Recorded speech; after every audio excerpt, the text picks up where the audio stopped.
E salve, salve, gente boa! Seja bem-vindo, muito bem-vindo aí ao canal. Nesse vídeo a gente vai falar a respeito do seguinte, querido. E nos seus olhos, há fogo? Vamos pensar sobre isso, querido. Vem comigo até o final, sai daí não.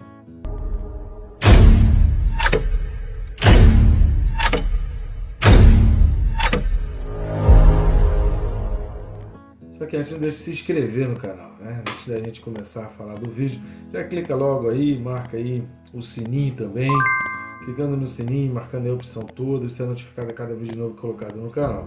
Conto contigo, querido, para curtir, comentar, compartilhar e nos fazer chegar, nos ajudar aí nessa missão, nessa tarefa de levar a palavra de Deus a mais pessoas. Quanto mais gente estiver assistindo o vídeo, quanto mais curtida, quanto mais vídeo, aumenta a nossa possibilidade de aumentar o número de pessoas que vão receber. E isso só tem um significado, querido. Existe gente sendo abençoada, porque a palavra de Deus ela já traz sobre si uma grande bênção. Então nos ajude a abençoar vidas, a abençoar outras pessoas. Estamos aqui de uma maneira gratuita, sem nenhuma remuneração, para abençoar a tua vida e trazer a luz. A Bíblia diz que o homem peca por falta de conhecimento.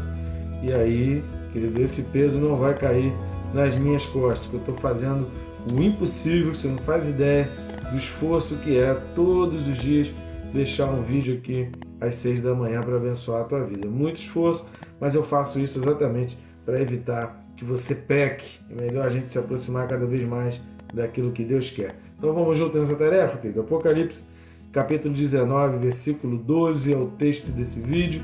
Então vamos à leitura da palavra de Apocalipse, capítulo 19, versículo 12, que diz assim: Os seus olhos são chama de fogo, na sua cabeça há muitos diademas.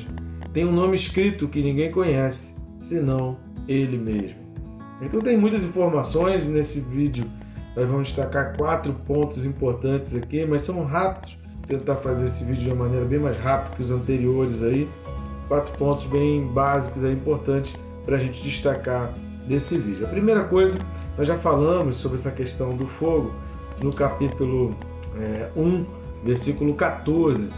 Essa expressão como, querido, essa expressão como, em alguns manuscritos aparece a palavra ros, ou ros, no grego aí, né? Então, são alguns manuscritos, não são todos. A revista atualizada não traduziu essa expressão e não se utilizou desse ros aí da cópia, dessa fonte que tinha essa palavra aí. Mas o fato é que, querido, nos olhos de Jesus há realmente um fogo, há um poder. Por quê? Porque esse fogo ele traduz exatamente a santidade. Esse fogo é um fogo que consome.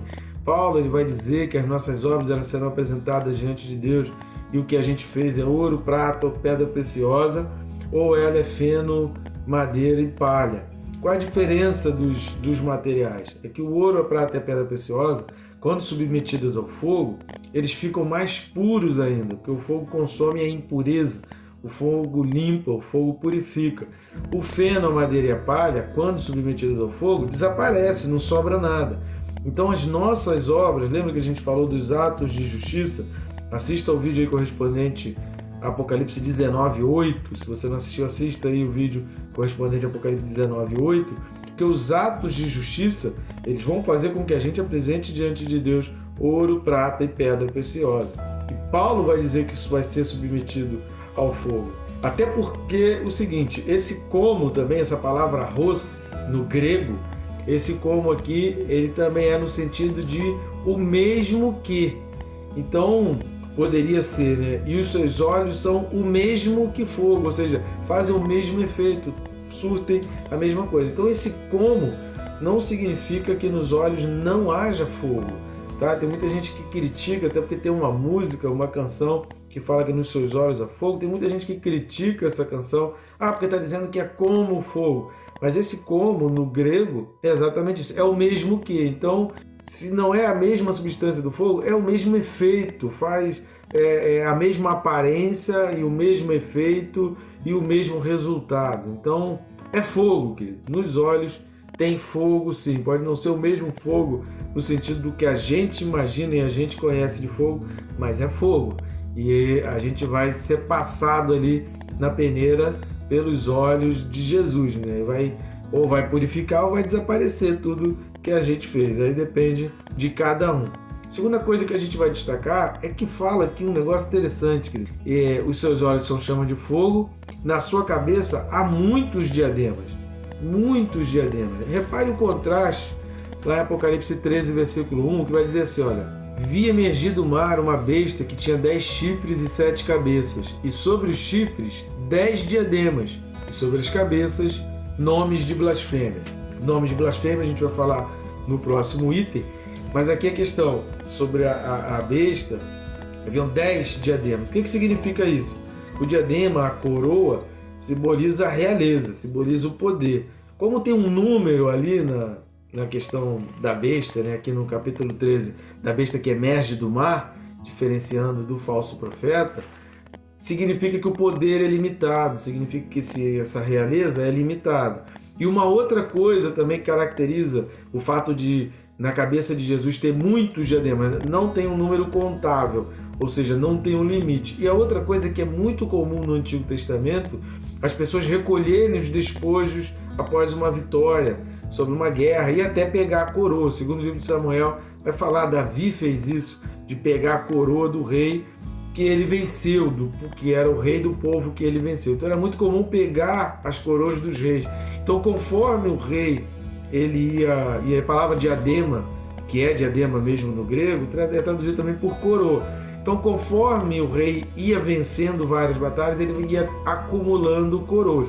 Quanto mais coroas de outros reis ele tivesse, alguém que olhasse para um rei que tinha várias coroas de vários outros reinos, significava o quê? Cara, esse cara é fera, esse cara é vitorioso, esse cara tem poder, esse cara é imbatível. Então o outro rei ou o outro povo já olhava para aquele rei ali, pô, peraí, isso aí não é fácil não.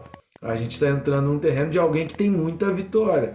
Então o fato de ter muitos diademas, muitas coroas, significa que Jesus venceu todos os reis que tinham embaixo dele e venceu os reis e venceu a besta que tinha aquela coroa. Então o fato de ter muitos diademas significa, né, que ele teve muitas vitórias sobre os outros reis. O seu poder era incomparável. Sem contar a questão do seguinte, né, querido?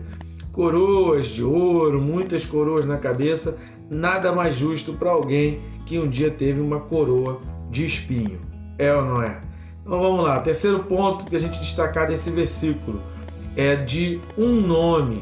Querido, capítulo 13, versículo 1, vai dizer que a besta que emerge do mar tinha o nome de blasfêmia. Nós lemos aí, tinha um nome de blasfêmia. Aqui no capítulo 19, do 11 ao 16, fala de vários nomes. A gente viu no vídeo passado que era como ele era chamado, ele era reconhecido, ele era visto como fiel e verdadeiro. Ele vai ser chamado aqui também do Verbo de Deus. Ele vai ter um nome escrito que é Rei dos Reis e Senhor dos Senhores. Então, querido, o nome de Deus é uma coisa que sempre intriga os estudiosos da Bíblia, porque no Antigo Testamento tem o El Shaddai, Jeová Jireh, Jeová Shammah, Jeová Rafá. Então tem muitos nomes. O Eu Sou. Moisés falou assim: como que eu vou dizer quem é que está à frente, quem é que está guiando? Deus falou, diz que é o Eu Sou. Jesus vai dizer, eu sou o caminho, eu sou a verdade, eu sou a vida. Então o nome no povo oriental, o nome para o povo hebreu, o nome na cultura oriental, ele traduz muito de quem a pessoa é. Se Deus é muito, se Deus é poderoso, se Deus é muito forte, se Deus é Senhor dos exércitos, Rei dos reis, Senhor dos senhores, é muito comum que ele tenha muitos nomes.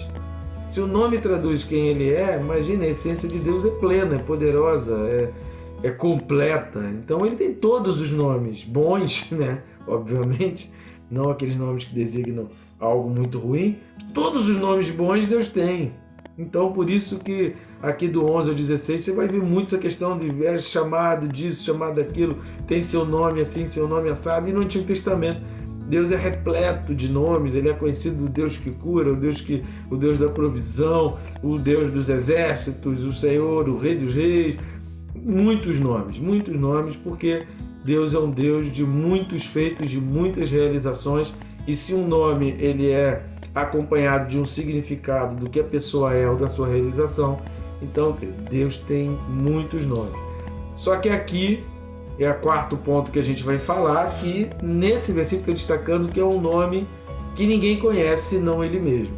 Deus aqui está deixando bem claro a sua onisciência, ou seja, há coisas que Deus conhece, que a gente não vai conhecer. Nem tudo foi revelado, nem tudo de Deus foi descrito na Bíblia. Não é tudo que Deus quis mostrar. Há coisas que permanecem ocultas. Isso está lá no livro de Deuteronômio 29.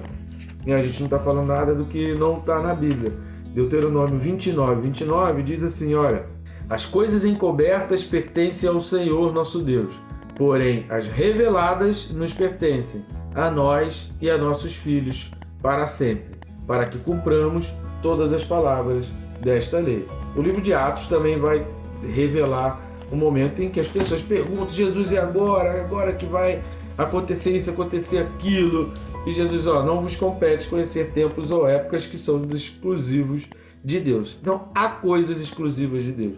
Então, essa expressão aqui vai mostrar a soberania de Deus, vai mostrar que Deus ele revela aquilo que Ele quer revelar e a nós, conforme acabamos de ler em Deuteronômio 29, nos compete obedecer o que foi revelado. O que não foi revelado, e há muita coisa não revelada, as 7 cartas do Apocalipse revelam que há nomes que a gente nem conhece ainda e que muita gente vai ser revelado pelo nome que ninguém sabe, que é um mistério para as outras pessoas. Então há muita coisa para ser revelada ainda, muita coisa que a gente não conhece. Nossa mente é muito limitada, é muito pequena. Então aqui o final desse versículo está mostrando isso. Olha, nós somos limitados, mas Deus é ilimitado. A gente conhece o que foi mostrado, o que foi revelado. O que passou disso, querido, só Deus conhece, só Deus sabe. Então, querido, o alcance, o entendimento, o poder de Deus vai muito, mas muito além do que a gente pode alcançar, tá bom? Então esse versículo traz essas informações tremendamente precisas. E nos olhos há fogo? Há fogo. Tá bom, gente boa? Que Deus te abençoe, rica e abundantemente.